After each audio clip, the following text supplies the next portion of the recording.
So we got a name for you. Yeah. It's a name that Jeff Phelps has been pushing because the summer of discontent between the Commanders and Terry McLaurin, it doesn't really seem like they're close to like an agreement. And because Terry played at Ohio State, and quite frankly, because every ranking that comes out, the Browns are either bottom 5 at best for their wide receivers and tight ends. And as people like Jeff saying, the Browns should make that run. Before we get to the Mary Kay audio, I'm just curious whether, because this is the one bad thing that 3 and 14 is maybe robbed from us. Totally is robbed from us. The conversations like this. Yes. How do you make the team better? How do you get the team to be their very best? One thing I think there's a couple things I find really interesting about this, and so we'll just kind of go down this lazy river together. Terry McLaurin's obviously awesome. What the one thing that he is defined by as of right now in his career is not the 5 straight 1,000-yard seasons. It's the idea that he took Jaden Daniels as a rookie and was awesome. So you notice the teams that are going to be associated and attached to one Terry McLaurin. It's going to be teams like the Titans, for instance, who now have Cam Ward, and they're going to say, well, if you did it for Jaden Daniels, you can do it for Cam Ward as well. The Patriots are going to go ahead and look towards Terry McLaurin and say, you did it for Jaden Daniels, you can do it for Drake May. It's going to be a lot of those type of teams. Yes, you'll have your 49ers in the mix and stuff like that as well, but it's going to be those type of teams. And so if we're looking at it through that lens, should we be having the Browns involved in this discussion? Not maybe for this upcoming season, the idea that you get Terry McLaurin and he's better for the 2026 quarterback that you don't even know exists right now. No, and the reason being is you're still going to spend the money up front. And 2, there's not a Jamar Chase available every year. There is a Terry McLaurin. So that's what you have to ask yourself. Like, can you find more Terry McLaurins out there? And like that, like I think I don't think he's top 5. He might be top 10, but he's definitely top 20, and probably definitely like top 15. Those guys, I mean, Amari was a top 15, top 20 receiver when you got him for peanuts.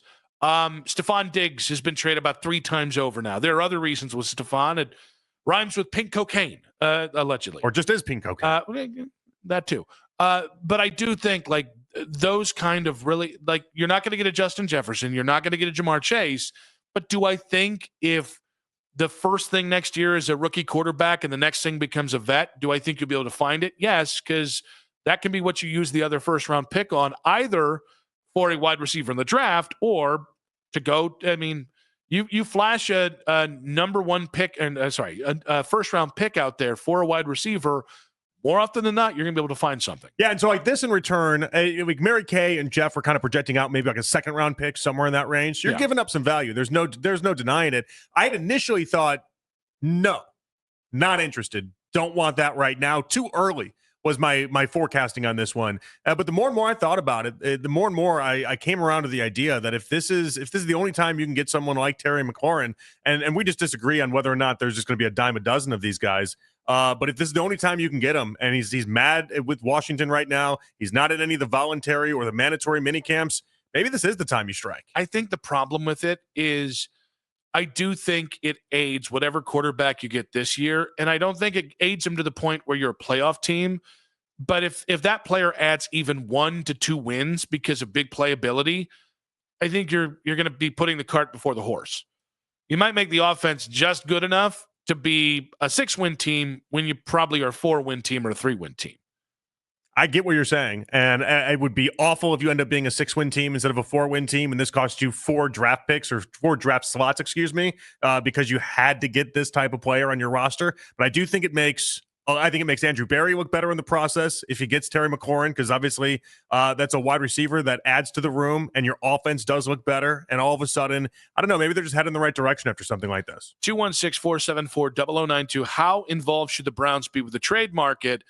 Phelps is obsessed with the name Terry McLaurin of the Commanders. Is there a contract kerfuffle in Washington?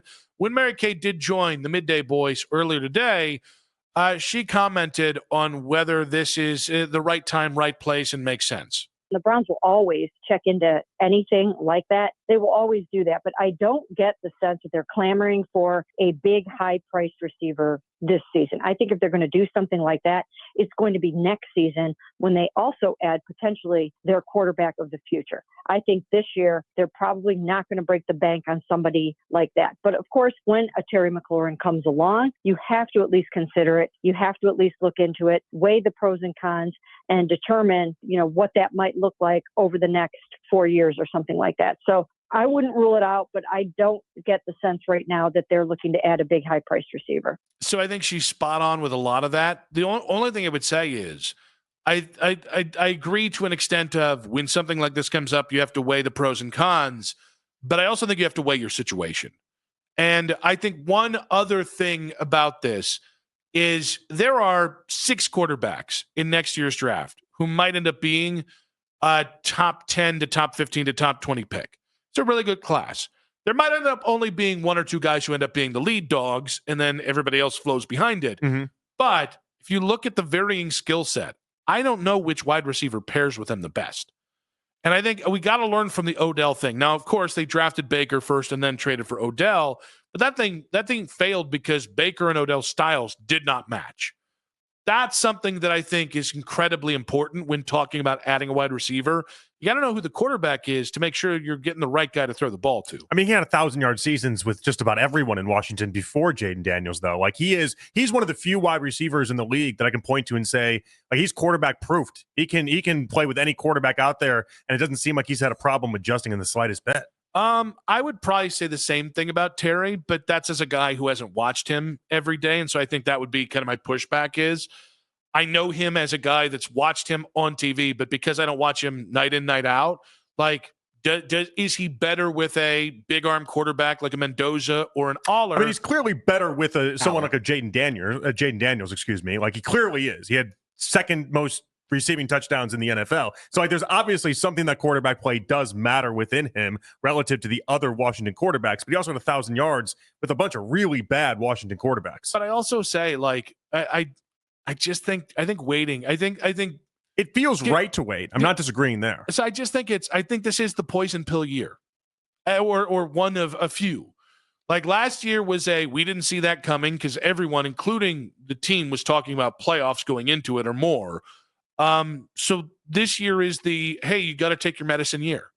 And I feel like trading for a player of that caliber, whether it's a wide receiver, which is probably the one defensible thing you could do. Like if you traded for another edge rush right now, we'd be like, what the hell are you doing? Right. It wouldn't make sense. Or if you traded even for another tight end at this point, even if they were better than Njoku or Fannin, you'd say, what the hell you're doing here? But specific to wide receiver, I understand the impulse. Yeah, I think you have to show like, all right, we got to let this thing play out. And that includes, you got to dance with the ones you brought. You don't have to bring anybody extra. I mean, it would be one of the more out of left field moves I feel like a lot of the NFL had seen in a while, right? As much as I like it and I like the idea for the Browns within this discussion, just because I want them to be better at wide receiver. A lot of this is me just wanting to have a wide receiver conversation if we're being truthful about it. But there's a reason why we're talking about the Patriots. We talk about the Titans. We talk about the 49ers. We talk about those type of teams in this discussion. It's all teams that are already having lofty expectations for this upcoming season.